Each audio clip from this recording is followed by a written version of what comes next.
Gebrakan Ibtu Rudiana yang secara tiba-tiba melayangkan somasi terbuka kepada saksi Dede Riswanto, Liga Akbar, serta mantan Bupati Dedi Mulyadi kini tengah menjadi sorotan publik.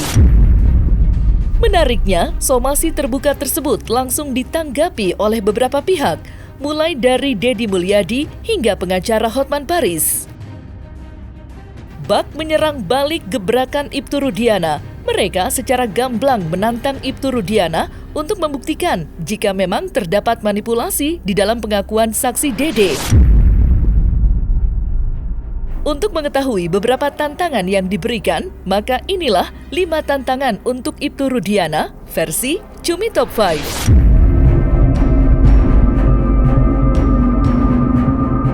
Usai Ibtu Rudiana memberikan somasi terbuka kepada saksi Dede, pengacara kondang Hotman Paris yang merupakan kuasa hukum keluarga mendiang Vina menantang Ibtu Rudiana melaporkan saksi Dede ke polisi jika memang pengakuan saksi Dede tidak benar. Hal tersebut secara gamblang disampaikan oleh Hotman Paris demi membuktikan kebenaran benang kusut dari kasus Vina Cirebon.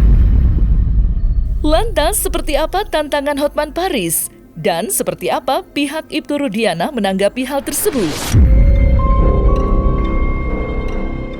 Saya sebagai pengacara dari almarhum keluarga Vina, kalau Pak Rudiana memang merasa tidak benar tuduhan tersebut, segera buat laporan polisi karena tuduhan tersebut sangat fundamental, sangat vital terhadap kasus kematian almarhum Vina.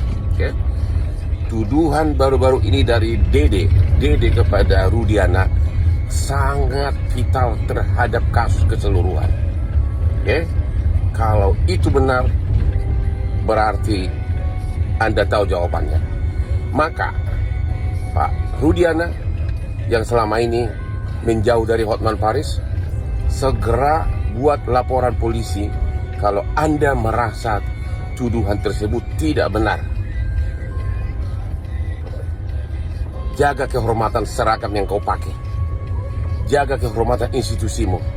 Inilah saatnya Anda harus bersuara. You kan polisi. Kamu kan polisi. Kamu sudah dituduh tuduhan yang sangat kejam, ya. Dia tuh sudah viral di mana-mana, oke? Pak Rudiana, kita tunggu apa tindakan kamu kalau benar kamu seorang abdi negara. Esensi kami di sini bukan untuk melawan siapapun. Tidak, akan tetapi kami ingin meluruskan kebenaran dan opini-opini yang menyesatkan di tengah-tengah publik pada hari ini. Sebenarnya kami tidak ingin meladeni ini semua. Akan tetapi karena memang tudingan ini sudah sangat jahat sekali, fitnah ini sudah sangat kejam sekali, al-fitnatu asaddu minal qatli. Artinya pembunuhan, fitnah itu lebih kejam daripada pembunuhan. Ini luar biasa sekali. Semoga Tuhan melindungi kita dari fitnah yang kejam.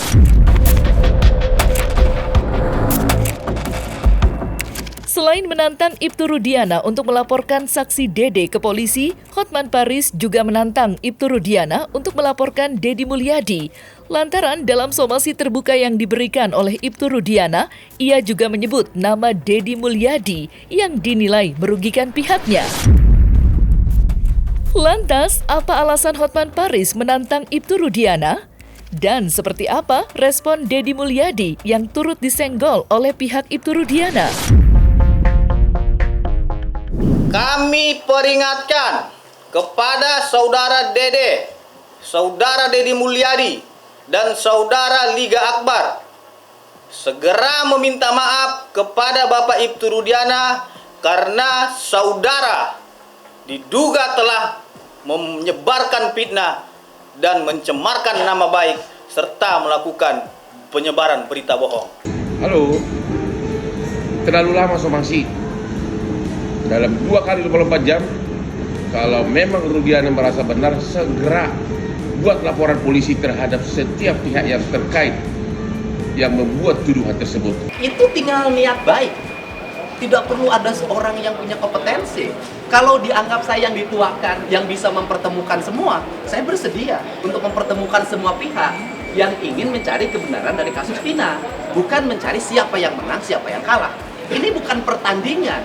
Ini menyangkut kebebasan orang, menyangkut esensi daripada hukum.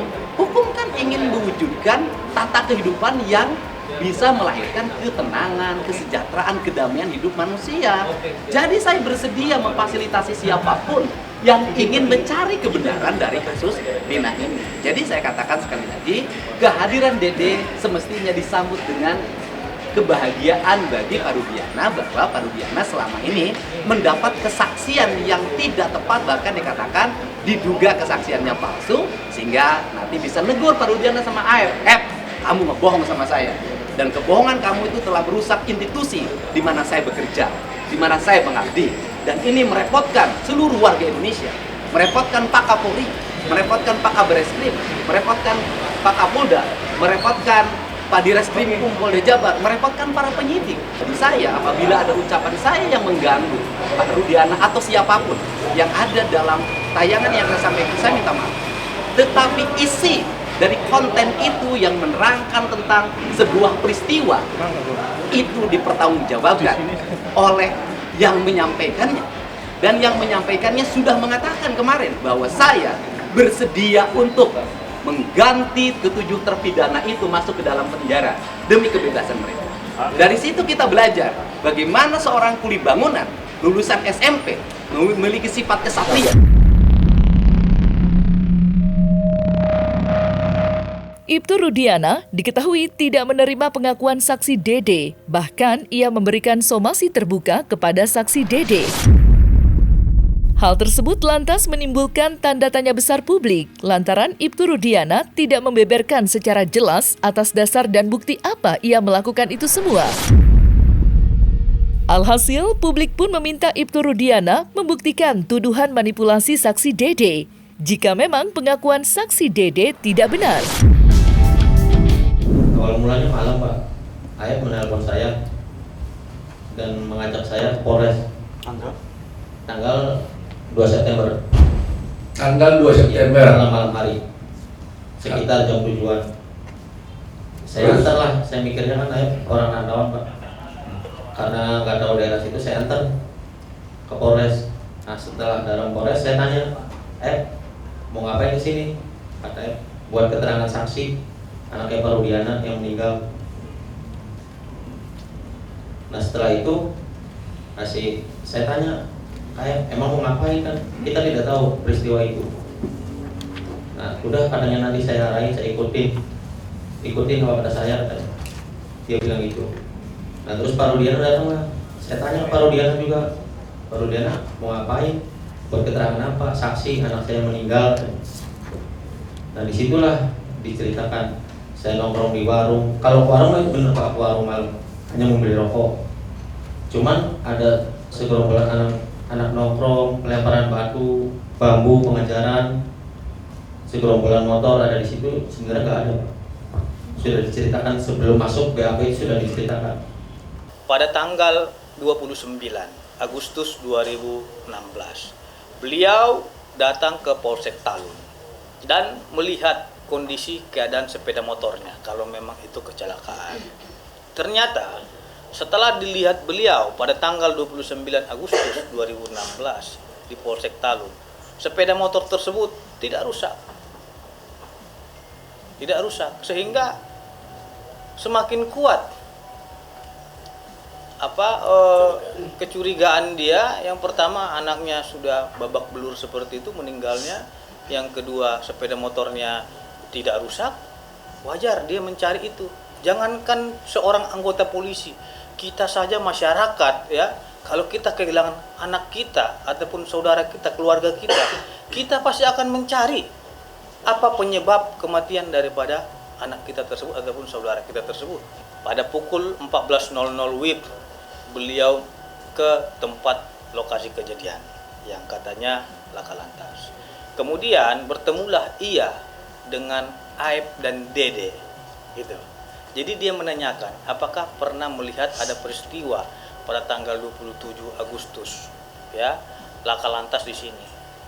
Jadi mereka, Dede menyampaikan kepada Bapak Ibtu Rudiana, dia melihat adanya, ya, aksi kejar-kejaran, ya, antara para terpidana ini dengan korban dan ada aksi lempar batu. Itu dari Aep dan Dede yang ngomong seperti itu berdua pertama terlebih dahulu. Nah, kemudian dia menanyakan, apakah sepeda motornya seperti ini? Oh iya benar, itu sepeda motor yang dikejar tersebut dan dilempari pakai batu. Oke, Dek, kalau memang kalian melihat ini ya, tolong nanti kasih tahu saya apabila pelakunya nanti dilihat di mana keberadaannya. Baik, Pak. Menjadi pertanyaan sekarang, kalaulah seperti dikatakan oleh Kang Dedi, si Dedi tadi itu benar, itu hanya rekayasa. Menjadi pertanyaan kita sekarang, apa motifnya dibuat seperti ini? Apa motifnya harus dibuat cerita seperti ini supaya 7 orang ini jadi terdakwa, dihukum seumur hidup? Toh mereka bukan jenderal, bukan orang kaya, bukan politisi. Mereka bekerja hanya kuli bangunan. Apa motifnya? Ini juga mestinya diungkap. Apa motifnya? Kenapa harus seperti itu? Mengarang cerita, mengorbankan banyak orang, membuat negeri kita geger begitu luar biasa. Apa motifnya? Nah, itu mungkin tugas kepolisian nanti yang bisa mengungkap.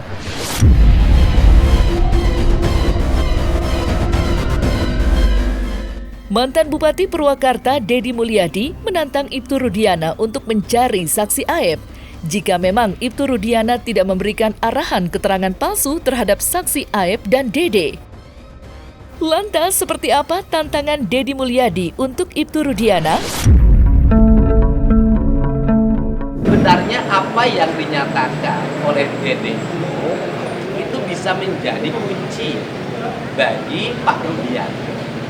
Pak Rudiana kan hari ini sebenarnya dari sisi aspek personality dia, baik sebagai pribadi maupun sebagai anggota Polri, dia bisa ketika sudah melihat keterangan Dede seperti ini, semestinya Pak Rudiana mencari Aep tadi. Kemudian ke Aep bertanya, kamu bener nggak sih dulu itu? Jangan-jangan kamu dulu itu membohongi saya. Aep segera panggil oleh Pak Rudiana. Kenapa? Karena Aep diduga melakukan kebohongan terhadap Pak Rudiana. Kan pasti bahwa timnya Pak Rudiana mencari informasi, kemudian dapat informasi dari Aep. Dan sekarang terbukti informasi dari Aep itu dibantah oleh Dede yang temannya sama-sama beli rokok, sama-sama jadi saksi. Nah sekarang tinggal dipanggil. Dede kan dipanggil, kamu nge-prank saya. Prank kamu telah membuat heboh Indonesia. Prank kamu telah membuat penderitaan bagi orang lain. Prank kamu itu kalau tidak segera kita tangani dan dibangun rel yang benar, bisa mencederai kebesaran institusi Polri. Ini yang kita jaga bersama. Prank kamu telah membuat repotnya Kapolri, Kapolda, Kabareskrim, Direskrimum. Ini kan membuat repot semua. Buat Aep lebih baik jujur daripada hidup kamu nggak tenang, buat keluarga malu, dan anak-anak pun jadi korbannya, anak sendiri jadi korban buat kedepannya, Pak. Terkait dengan para terpidana ini. Para terpidana ini ya dahulunya telah mengajukan pra-peradilan. Ini putusannya. Mereka telah melakukan pengujian aspek formil terkait dengan proses penyidikan di Polresta maupun Polda Jawa Barat. Hasilnya, hakim menolak permohonan pra-peradilan mereka terkait dengan penetapan tersangka, penahanan dan lain-lainnya. Sehingga ya proses hukum terhadap para terpidana ini sudah sesuai ketentuan hukum dan peraturan perundang-undangan. Karena mereka telah melakukan upaya hukum pra-peradilan, melakukan upaya hukum banding, melakukan upaya hukum kasasi, dan ada informasinya juga mereka melakukan upaya hukum PK. Jadi kita jangan juga merendahkan harkat dan martabat aparat penegak hukum. Dalam hal ini pihak kepolisian, kejaksaan, dan pengadilan. Karena mereka telah berdarah-darah dalam memeriksa perkara ini. Kalaupun para terpidana melakukan upaya hukum, silakan lakukan upaya hukum. Tapi jangan juga merusak harkat dan martabat seseorang. Karena perkara ini sudah diputus ingkrah. Kemunculan sosok Ibtu Rudiana sudah sangat dinanti oleh publik, lantaran publik menilai jika Ibtu Rudiana memegang kunci kasus Vina Cirebon. Namun, seperti diketahui, hingga saat ini Ibtu Rudiana belum juga menampakkan batang hidungnya untuk memberikan sedikit klarifikasi terkait kasus tersebut. Pengacara Otto Hasibuan akhirnya secara terang-terangan meminta Ibtu Rudiana untuk muncul dan meluruskan kejanggalan kasus Vina Cirebon. Lantas, seperti apa ajakan Otto Hasibuan? Dan kepada Pak Rudiana, kami juga minta waktunya tiba untuk juga katakan yang sebenarnya. Katakanlah yang sebenarnya. Belum terlambat. Itu harapan kami. Selama ini mungkin teman-teman bertanya, kenapa Bapak Ibtu Rudiana itu tidak bicara? Kenapa Bapak Ibtu Rudiana itu bungkam? Kenapa Bapak Ibtu Rudiana itu melarikan diri? Saya jawab, itu semua tidak ada melarikan diri, tidak ada sembunyi, tidak ada bungkam, dan tidak ada untuk lari dari tanggung jawab sebagai pelapor. Tentunya kami jawab, beliau adalah anggota polisi aktif yang tunduk dan patuh kepada Perpor nomor 7 tahun 2022, dan itu juga sedang kita kaji sebagai tim kuasa hukum. Artinya kalau seumpamanya peraturan dan perintah hukum itu boleh berkewajiban untuk menyampaikan sesuatu hal itu, tentu beliau akan laksanakan. Akan tetapi karena hubungan kedinasan dan keterikatan kedinasan, beliau harus mematuhi SOP yang ada di internal kepolisian.